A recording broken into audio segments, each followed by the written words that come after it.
یہ امام حسین کی غلطی نہیں ہے کہ آپ نے قیام کیا ہے، بلکہ جن لوگوں نے ساتھ نہیں دیا انہیں سوچنا چاہیے کہ انہوں نے کیوں ساتھ نہیں دیا۔ یہ سوال نہیں پیدا ہوتا اور نہیں پیدا ہونا چاہیے کہ امام حسین علیہ السلام نے ان کی بات کیوں نہیں مانی جو آپ کو منع کر رہے تھے، کیونکہ امام اپنے وقت کے اندر امام حسین ہے کہ یہ بیٹا قیام کرے گا اور جو اس بیٹے کا زمانہ پالے اس کے لیے ضروری ہے کہ وہ میرے اس بیٹے کی مدد کرے۔ ابن عمر کو بھی ڈرایا اور دھمکایا گیا، بخاری کی روایت موجود ہے، اور بہت سارے ناس بھی آج ابن عمر کے ساتھ کھڑے نہیں ہوتے، حالانکہ ابن عمر وہ معاویہ سے بلا شک و شبہ افضل ہیں۔ بسم اللہ والصلاة والسلام علی رسول اللہ وآلہ وعلی السلام علیکم ورحمۃ اللہ وبرکاتہ۔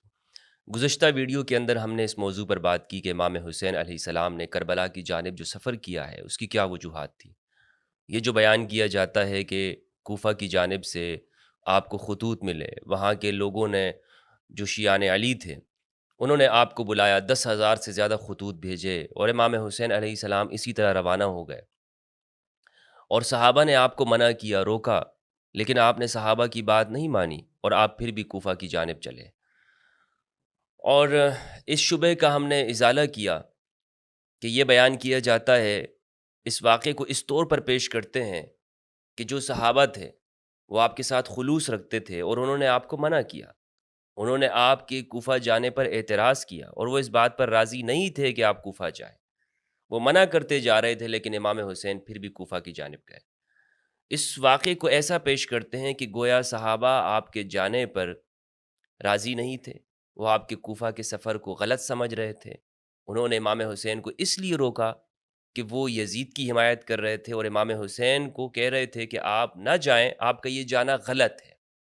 جو ناسبی اس بات کو پیش کرتے ہیں نا، اس کی وجہ یہ ہوتی ہے، وہ اس لیے نہیں پیش کرتے کہ جناب امام حسین نے یہ سفر کیا تو بہت اچھا کیا ہے، ظلم کے خلاف آپ نے قیام کیا ہے، خروج کیا ہے، بلکہ وہ اسے اس طرح ہی پیش کرتے ہیں کہ دیکھیں صحابہ اور بھی تو رہ رہے تھے، بہت مزے کے ساتھ سب لوگ رہ رہے تھے، سب کی زندگی اچھی گزر رہی تھی، کسی کو کوئی اعتراض نہیں تھا، صرف امام حسین علیہ السلام ہی چلے گئے۔ یعنی یہ امام حسین کا ایسا انفرادی فعل تھا کہ آپ کو یہ نہیں کرنا چاہیے تھا۔ آج بھی ہم اپنے معاشرے میں دیکھتے ہیں کہ جب ایک شخص وہ کھڑا ہوتا ہے، وہ اپنے معاشرے کے اندر ظلم ہوتا ہوا دیکھتا ہے، اس کا دل کڑتا ہے اور وہ چاہتا ہے کہ میرے لوگ امن کے اندر آ جائیں اور اس ظلم کا خاتمہ ہو، تو لوگ اس کے سامنے کیا کہتے ہیں؟ جو کمزور طبیعتوں کے مالک لوگ ہوتے ہیں وہ یہی کہتے ہیں، یہ عذر پیش کرتے ہیں، بہانہ بناتے ہیں، آپ کو کیا مسئلہ ہے؟ سارے لوگ تو امن کے ساتھ رہ رہے ہیں، پیس کے ساتھ رہ رہے ہیں، کسی کو کوئی پرابلم نہیں ہے، ایک آپ کو ہی مسئلہ ہو گیا ہے۔ اب اپنے علاقوں کے اندر آپ نے اس کا تجربہ کیا ہوگا، خود آپ کے ساتھ بھی ممکن ہے کہ اس طرح کے واقعات پیش آئے ہوں۔ تو یہ جو اعتراض کر رہے ہیں نا لوگ کہ صحابہ نے آپ کو منع کیا، آپ پھر بھی روانہ ہو گئے، اس کا مقصد یہی ہوتا ہے، وہ امام حسین علیہ السلام کو غلط ثابت کرنا چاہتے ہیں۔ تو پچھلی ویڈیو کے اندر اس پر ہم نے تفصیل کے ساتھ بات کر لی کہ صحابہ نے جو آپ کو منع کیا تو وہ آپ کو غلط نہیں قرار دے رہے تھے، وہ آپ کو صحیح سمجھ رہے تھے، لیکن وہ حالات اور واقعات کو دیکھتے ہوئے وہ پیچھے ہٹ گئے۔ یہ امام حسین کی غلطی نہیں ہے کہ آپ نے قیام کیا ہے، بلکہ جن لوگوں نے ساتھ نہیں دیا انہیں سوچنا چاہیے کہ انہوں نے کیوں ساتھ نہیں دیا۔ اس میں قطعاً ہرگز امام حسین علیہ السلام کے قیام کے اندر کسی بھی طرح سے امام حسین کی جانب سے کمزوری دکھانا یہ مقصد نہیں ہونا چاہیے، جس کو لوگ مقصد بناتے اور اس طرح پیش کرتے ہیں۔ آج ہم اس ویڈیو کے اندر گفتگو کریں گے کہ امام حسین علیہ السلام کا دور وہ کیسا دور تھا، سیاسی طور پر، مذہبی طور پر، اس دور کا جائزہ لینے کی کوشش کریں گے۔ امام حسین علیہ السلام جس طرح کہ ہمارے مورخین نے لکھا ہے، سیرت نگاروں نے، شمس الدین ذہبی رحمہ اللہ نے سیر اعلام النبلاء میں، تاریخ الاسلام میں، ابن کثیر نے اور دیگر مورخین نے، کہ آپ کی جو ولادت ہوئی ہے رسول اللہ صلی اللہ علیہ وآلہ وسلم کی ہجرت مدینہ کے 4 سال بعد ہوئی ہے، اور یعنی 4 ہجری کے اندر امام حسین علیہ السلام کی ولادت ہوئی ہے۔ آپ کے اور امام حسن علیہ السلام کی ولادت کے درمیان میں 1 سال کا فاصلہ ہے، یعنی 3 ہجری کے اندر امام حسن علیہ السلام کی ولادت ہے اور 4 ہجری میں امام حسین علیہ السلام کی ولادت ہے۔ اس بات کو شمس الدین الذہبی نے اور ابن کثیر رحمہ اللہ نے لکھا ہے۔ میں آپ کو شمس الدین الذہبی کا پیراگراف پڑھ کے سناتا ہوں۔ یہ میرے سامنے سیر اعلام النبلاء ہے، جلد نمبر 5 ہے، ذہبی رحمہ اللہ کی، اس کے صفحہ نمبر 165 پر یہ لکھتے ہیں: الحسین الشہید الامام الشریف الکامل سبط رسول اللہ صلی اللہ علیہ وآلہ وسلم، رسول اللہ کے نواسے ہیں، رسول اللہ کے بچے ہیں، وریحانتہ من الدنیا ومحبوبہ، دنیا کی خوشبو ہے اور آپ کے محبوب ہیں۔ الامام ہے، امام ابو عبداللہ الحسین ابن امیر المؤمنین ابی الحسن علی ابن ابی طالب، طالب ابن عبد المطلب ابن ہاشم ابن عبد مناف، یہ نسب ذکر کیا ہے، نسب مبارک۔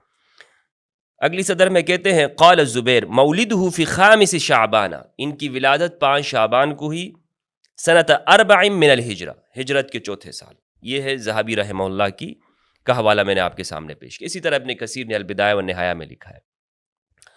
امام حسین علیہ السلام جب کوفہ کی جانب روانہ ہوئے، اب سوال یہ پیدا ہوتا ہے کہ صحابہ انہوں نے امام حسین کو اکیلا کیوں چھوڑ دیا، کیوں تنہا چھوڑ دیا امام حسین کو، اور کیوں ساتھ میں وہ کوفہ کی جانب نہیں گئے؟ اس وقت کوئی کم صحابہ نہیں تھے، تقریباً 10,000 سے زیادہ صحابہ اس وقت موجود تھے، اور جلیل القدر صحابہ اس وقت موجود ہیں۔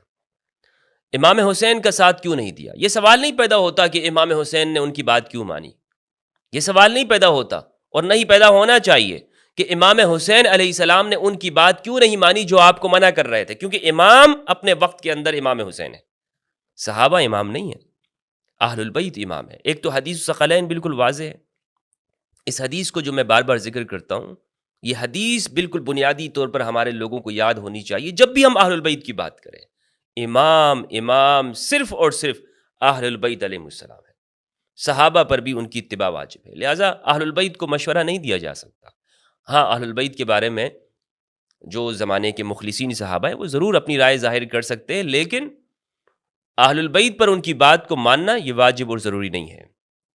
کربلا کے اندر اس پورے واقعے کو اگر ہم دیکھتے ہیں تو اتنے ہزاروں صحابہ کے درمیان میں صرف 11 صحابہ کے نام جو مجھے ملے ہیں، جو میں نے احصاء کیا ہے، ان کو شمار کیا ہے، گنا ہے، تو 11 صحابہ کے نام مجھے ملے ہیں جو امام حسین علیہ السلام کے ساتھ اس معرکہ وفا کے اندر شامل تھے، کربلا کے واقعے کے اندر 11 صحابہ کرام۔ ایک صحابی کا میں نے ذکر اپنی پچھلی ویڈیو میں کیا ہے، ان 11 صحابہ کے نام میں آپ کو بتاتا چلوں جنہوں نے کربلا کے واقعے میں امام حسین علیہ السلام کا ساتھ دیا۔ 3 ان میں سے کربلا کا واقعہ ہونے سے پہلے ہی شہید ہو گئے، جلیل القدر صحابہ کرام۔ ایک ان میں ہے ہانی ابن عروہ رضی اللہ تعالی عنہ، جلیل القدر انسان ہے، وفا کی مثال ہیں ہانی ابن عروہ۔ دوسرے ہیں عبداللہ ابن یقطر، تیسرے ہیں عبید اللہ ابن حارث۔ یہ عبداللہ ابن یقطر یہ امام حسین علیہ السلام کے سفیر تھے کوفہ کی جانب۔ 6 افراد صحابہ کرام وہ کربلا کے اندر شہید ہوئے ہیں جنہوں نے امام حسین علیہ السلام کا ساتھ دیا اور کربلا میں شہید ہوئے۔ ان میں سے ایک انس بن الحارث الانصاری ہے، اور یہ وہ صحابی ہیں کہ جنہوں نے اس روایت کو رسول اللہ صلی اللہ علیہ وآلہ وسلم سے سنا کہ میرا یہ بیٹا قیام کرے گا، اور جو اس بیٹے کا زمانہ پالے اس کے لیے ضروری ہے کہ وہ میرے اس بیٹے کی مدد کرے۔ فَلْيَنْصُرْهُ إِنَّ ابْنِي هَذَا سَيَخْرُجُ فَمَنْ أَدْرَكَهُ فَعَلَيْهِ أَنْ يَنْصُرَهُ، کہ میرا یہ بیٹا قیام کرے گا۔ امام حسن کے بارے میں فرمایا إِنَّ ابْنِي هَذَا سَيِّدًا، میرا یہ بیٹا سردار ہے۔ اور اس صحابی کا انس بن حارث کا جو تذکرہ ہے، الاصابہ الاستیعاب، ہمارے مورخین نے ان کا ذکر کیا ہے۔ دوسرے صحابی ہیں حبیب بن المظاہر الاسدی رضی اللہ تعالی عنہ، عبد الرحمن بن عبد رب، عمار الدلانی، مسلم بن عوسجہ، یحییٰ بن ہانی بن عروہ، یہ ہانی بن عروہ کے بیٹے ہیں۔ یہ 6 وہ صحابہ ہیں کہ جو معرکہ الطف، معرکہ کربلا جو ارض نینوا کے اندر ہوا، امام حسین علیہ السلام کے ساتھ یہ شہید ہوئے ہیں رضی اللہ تعالی عنہم وقد ارضاہم۔ 2 افراد جو بچ جاتے ہیں وہ کربلا کے بعد شہید ہونے والوں میں سے ہیں، سلیمان بن سرد الخزاعی اور مسیب بن نجبہ۔ سلیمان بن سرد الخزاعی رضی اللہ تعالی عنہ وہ شخص ہیں کہ جنہوں نے امام حسین کی جانب خطوط لکھے، اور امام حسین علیہ السلام ان کی بات پر آئے، اور خطوط لکھنے والے دو طرح کے افراد تھے، دو گروہ تھے، مخلصین بھی تھے، منافقین بھی تھے۔ کچھ لوگ کہتے ہیں نا شیعوں نے امام حسین کو شہید کیا ہے، یہ بالکل علی الاطلاق طور پر یہ بات کہنا جھوٹ ہے، تاریخ کا سب سے بڑا، بلکہ حقیقت یہ ہے کہ منافق تھے۔ جس طرح رسول کے زمانے میں منافقین موجود تھے، اسی طرح امام حسین علیہ السلام کے زمانے میں منافقین تھے، امام علی کے لشکر کے اندر منافقین چھپے ہوئے تھے، خوارج، منافقین تو ہر دور میں ہوتے ہیں۔ سلیمان بن سرد الخزاعی رضی اللہ عنہ، انہوں نے بھی امام حسین کو خطوط لکھے تھے، لیکن یہ پھر اپنی کمزوری اور بشری ضعف کی وجہ سے یہ شریک نہ ہو سکے۔ بعد میں انہوں نے توبہ کی ہے اور عین الوردہ میں یہ شہید ہوئے ہیں، جو بہت بڑا معرکہ ہوا ہے عین الوردہ کے اندر، اور دوسرے ہیں مسیب بن نجبہ۔ تو یہ 11 صحابہ وہ ہیں کہ جنہوں نے امام حسین علیہ السلام کے لیے قربانی دی۔ اب موضوع کی جانب آتے ہیں، اور موضوع ہمارا یہ ہے کہ امام حسین علیہ السلام کا جو دور ہے وہ کیسا دور تھا۔ امام حسین علیہ السلام کی ولادت کے بارے میں نے آپ کو بتایا کہ 4 ہجری کے اندر ہوئی ہے، یعنی رسول اللہ صلی اللہ علیہ وآلہ وسلم کا جب وصال ہوا تو امام کی جو عمر ہے وہ تقریباً 7 سال بنتی ہے۔ حضرت ابوبکر رضی اللہ عنہ کے زمانے میں ان کی عمر 9 سال بنتی ہے۔ حضرت عمر کے دور میں حضرت عمر نے تقریباً 12 سال حکومت کی ہے، اور 13 ہجری سے لے کر 23 ہجری تک، تو حضرت عمر کے زمانے میں جو ان کی عمر بنتی وہ ہے 19 سال۔ حضرت عثمان کے دور حکومت میں ان کی عمر 31 سال بنتی ہے۔ 35 ہجری میں حضرت عثمان کی شہادت ہوئی ہے، تو اس اعتبار سے آپ عمر لگا لیں، یعنی 23 میں حضرت عمر کی شہادت، اور حضرت عثمان کی جو شہادت ہے وہ ہے 35 ہجری میں۔ کل دور حضرت عثمان کا جو رہا ہے وہ 12 سال رہا ہے۔ 2-2.5 سال حضرت ابوبکر نے حکومت کی ہے، 10 سال حضرت عمر نے، 12 سال حضرت عثمان نے۔ امام علی علیہ السلام کے دور میں امام حسین کی جو عمر ہے وہ ہے 36 سال، یعنی امام کی جو شہادت کا سال ہے وہ 40 ہجری ہے، اور رمضان مبارک کی 21 تاریخ ہے۔ تو یہ جتنے بھی جو دور ہے امام حسین علیہ السلام اس دور کے اندر ہیں۔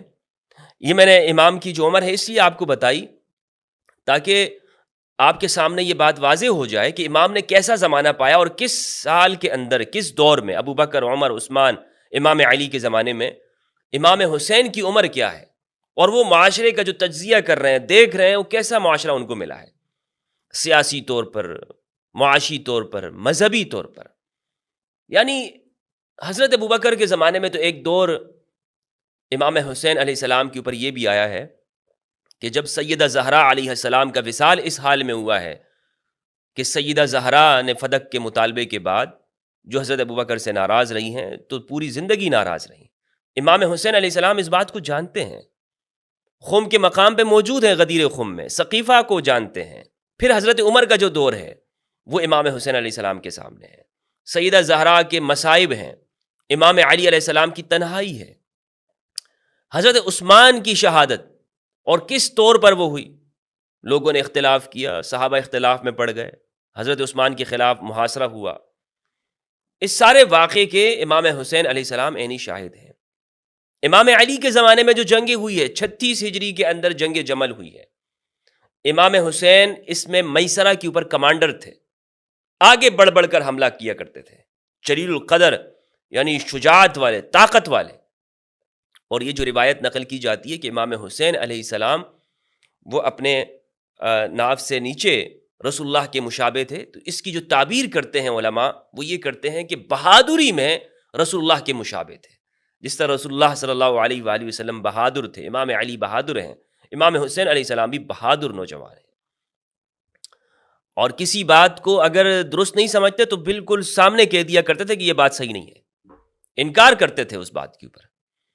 تو یہ واقعات امام حسین علیہ السلام کے سامنے ہوئے ہیں۔ صفین میں امام حسین موجود ہیں، کمانڈر ہیں صفین کے، اور صفین میں امام علی کا رویہ دیکھتے ہیں، باقی گروہ کا رویہ دیکھتے ہیں، ان کی جانب سے سختی دیکھ رہے ہیں، صلح امام حسن کے اندر موجود ہیں، اور جن شرائط کے اوپر وہ صلح ہوئی ہے امام حسن علیہ السلام اس میں موجود ہیں۔ امام حسن نے جو صلح کی ہے وہ شرائط کے اوپر تھی، اور اس پر میں نے تفصیلی گفتگو کی ہوئی ہے۔ معاویہ بن ابی سفیان نے امام حسین علیہ السلام کی جانب جب خط لکھا تھا تو امام حسین علیہ السلام نے جب دیکھا کہ صلح امام حسن کی شرائط کی خلاف ورزی کی جا رہی ہے تو امام حسین نے اس موقع پر بھی اس بات کو برملا ظاہر کیا کہ واللہ تمہارے خلاف بھی جہاد کو ترک کرنے کا مجھے کوئی عذر نظر نہیں آ رہا، یعنی میں کوئی ایسی وجہ نہیں دیکھتا ہوں کہ اب تمہارے خلاف جہاد نہیں کرنا چاہیے۔ سیر اعلام النبلاء کے اندر ذہبی نے اس بات کو لکھا ہے، ابن کثیر نے لکھا ہے اور دیگر مورخین نے اس بات کو۔ تو امام حسین علیہ السلام نے اس سارے دور کو ہوش و حواس کے ساتھ دیکھا، اس کا تجزیہ کیا، آپ کے سامنے یہ ساری چیزیں موجود ہیں۔ پھر جب معاویہ بن ابی سفیان حکمران بنتے ہیں، اس دور کی جانب اگر ہم آئیں کہ جب بنو امیہ کا زمانہ شروع ہوتا ہے، بنو امیہ کا دور، یہ میرے سامنے کتاب ہے، دیوبندی عالم دین تھے مولانا سید مناظر احسن گیلانی رحمہ اللہ، ان کی کتاب ابو حنیفہ کی سیاسی زندگی، اس میں انہوں نے یہ بات لکھی ہے صفحہ نمبر 43 کے اوپر۔ یہ اموی حکمرانوں کا جو دور ہے اس کے بارے میں یہ لکھتے ہیں کہ کیسا زمانہ تھا۔ اموی دور میں انصاف و حکومت سے بے راہ روی، ایسا زمانہ آ گیا تھا جب امام حسن علیہ السلام نے صلح کر لی معاویہ بن ابی سفیان کے ساتھ، امام حسن کی شہادت ہو گئی، اموی حکومت قائم ہو گئی اور خلافت ملوکیت میں تبدیل ہو گئی۔ یعنی خلافت جس طرح سے بھی تھی، اس کو آپ خلافت علی منہاج النبوہ کہیں یا نہ کہیں، لیکن حکمرانی کا جو دور تھا اس میں ایک تبدیلی آئی ہے۔ اس طور پر تبدیلی آئی ہے کہ باپ اپنے جانے کے بعد اپنی زندگی میں ہی اپنے جانے کے بعد اپنے بیٹے کے لیے وصیت کر جاتا ہے کہ یہ میرے بعد حکمران ہوگا۔ ایک بہت بڑی تبدیلی تھی، اور روایت موجود ہے اول من یغیر سنتی رجل من بنی امیہ، کہ میری سنت کو جو تبدیل کرے گا سب سے پہلا شخص وہ بنو امیہ میں سے ہوگا۔ اور اموی حکمرانوں کی آپ زندگی دیکھ لیں، رسول اللہ کی سنتوں کو بدلا گیا ہے۔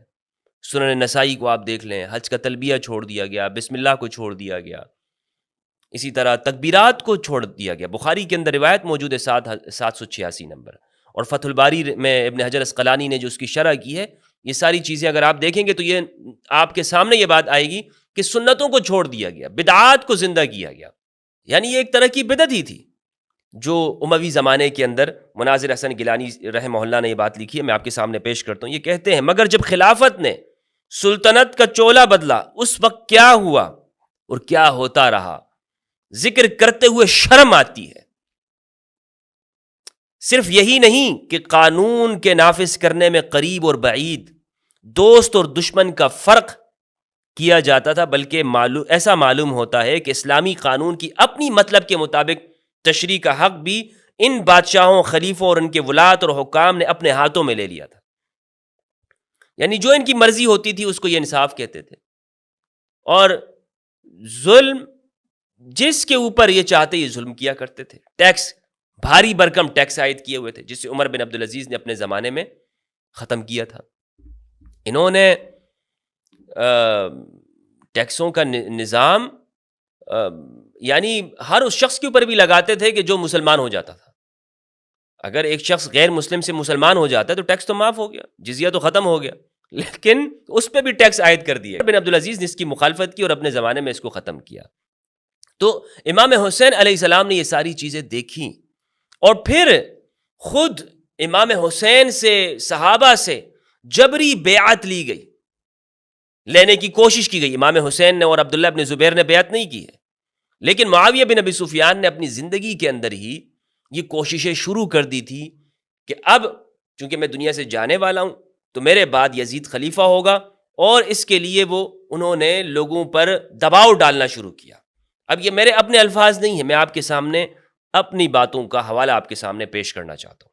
یہ میرے سامنے سیر اعلام النبلاء ہے، جلد نمبر اس کی 3 ہے، مؤسسۃ الرسالہ ہے، صفحہ نمبر 225۔ ذہبی رحمہ اللہ اس میں لکھتے ہیں، ایوب سے روایت ہے، وہ نافع سے نقل کرتے ہیں، کہتے ہیں کہ ان معاویہ بعث الی ابن عمر ب100,000، ابن عمر کو معاویہ بن ابی سفیان نے 1,00,000 درہم بھیجے۔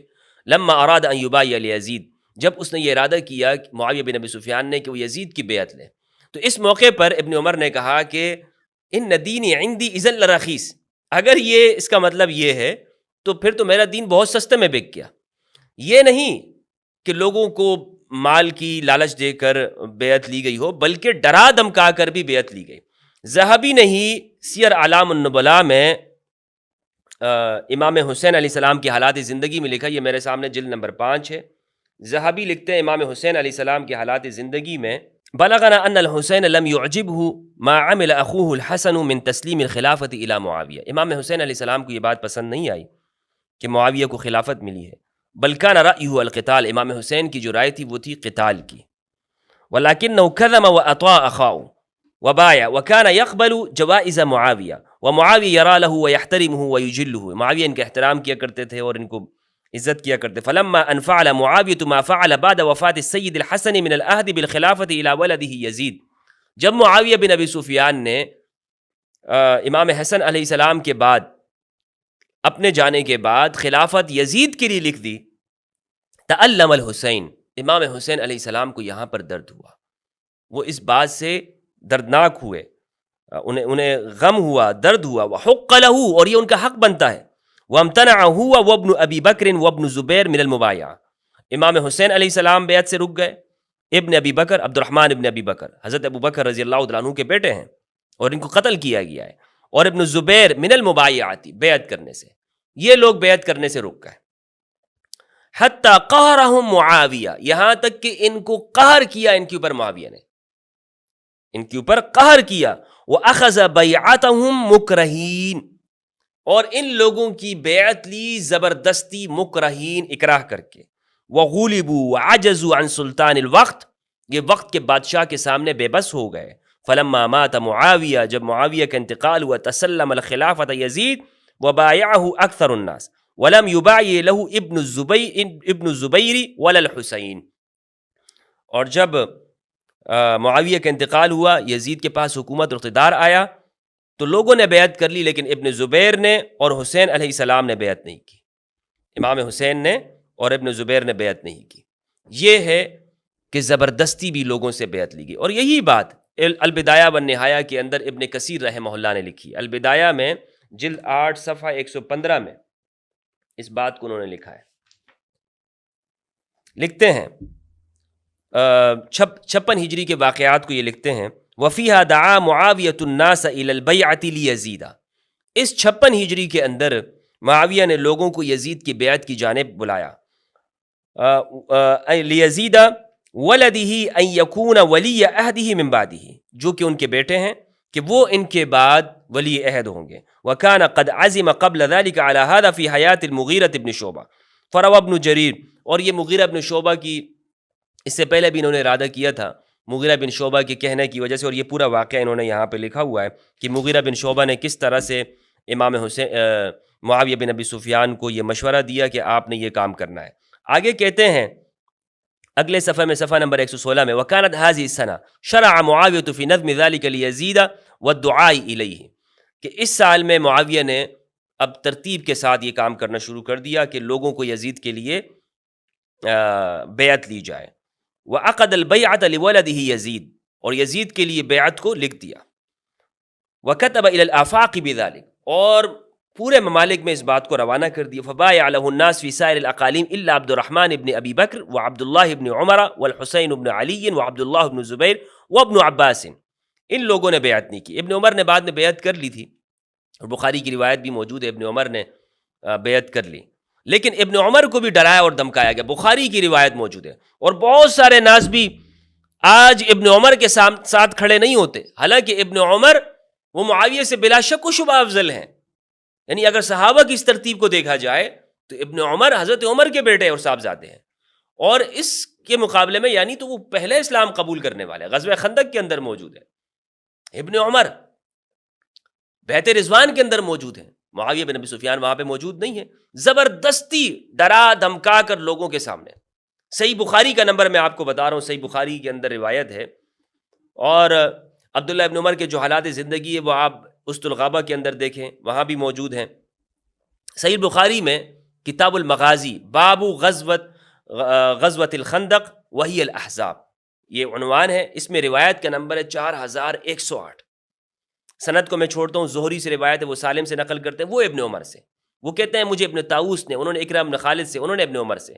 ابن عمر کہتے ہیں کہ میں حضرت حفصہ ام المؤمنین کے پاس آیا، وَنَوْسَاتُهَا تَنْطُفُ، اور ان کی چوٹیوں سے پانی وہ ٹپک رہا تھا. قلت قد كان من امر الناس ما ترينا فلم يجعل لي من الامر شيء، میرا تو کوئی معاملہ نہیں رہے گا، اور یہ وہ زمانہ ہے کہ جب معاویہ صلح حسن کے بعد وہ مکہ آئے تھے، یہ وہ زمانہ ہے۔ آگے دیکھیے گا، کہتے ہیں مجھے تو حکومت وغیرہ نہیں ملی۔ ترجمہ کرنے والے داؤد راز رحمہ اللہ جو سلفی عالم ہیں، انہوں نے یہی ترجمہ کیا۔ کچھ لوگ یہاں پہ کہتے ہیں کہ نہیں، یہاں پر قصاص عثمان کی بات تھی۔ یہ ناز بھی بہت جھوٹ ہے، واللہ یقین کیجئے، اتنے جھوٹے ہیں، اتنا جھوٹ بولتے ہیں تحریفات کے اندر۔ یہ واقعہ ہے اس صلح امام حسن کے بعد جب معاویہ آئے ہیں، خلافت کا معاملہ ہے، قصاص عثمان کا معاملہ نہیں ہے کہ جناب قصاص عثمان میں تمہارا کیا اختلاف، تمہاری کیا رائے ہے، اختلاف ہو گیا، نہیں، یہ خلافت کے معاملے میں بات ہو رہی ہے کہ اور پھر اس میں معاویہ نے کہی ہے یہ بات۔ میں آپ کے سامنے پوری روایت پیش کرتا ہوں، پھر آپ دیکھیے گا کہ ہو کیا رہا ہے۔ صحابہ کو ڈرایا دھمکایا جا رہا ہے۔ ابن عمر کہتے ہیں پھر جب یہ بات میں نے کہی کہ مجھے تو کوئی حکومت نہیں ملی، تو حضرت حفصہ نے کہا کہ مسلمانوں کے مجمع میں جاؤ، لوگ تمہارا انتظار کر رہے ہیں، تم جاؤ بھائی وہاں پہ، یہاں کیا کر رہے ہو؟ کہیں ایسا نہ ہو کہ تمہارا موقع پر نہ پہنچنا مزید پھوٹ کا سبب بن جائے۔ آخر حفصہ کے اصرار پر عبداللہ رضی اللہ عنہ وہ گئے۔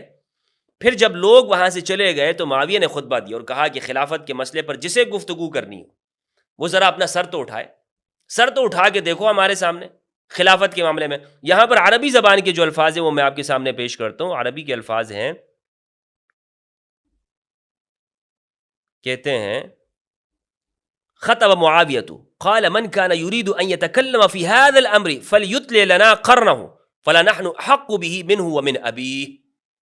اپنا سر تو اٹھا کے دیکھے، بخدا ہم اس سے اور اس کے باپ سے زیادہ حقدار ہیں، ہم اس شخص سے کہ جو ہم سے اختلاف کرنا چاہتا ہے۔ اور یہ بات کس سے کہی جا رہی ہے؟ عبداللہ ابن عمر سے۔ جب عبداللہ ابن عمر نے یہ بات سنی نا تو عبداللہ ابن عمر نے وہاں کوئی جواب نہیں دیا اور وہاں سے نکل گئے۔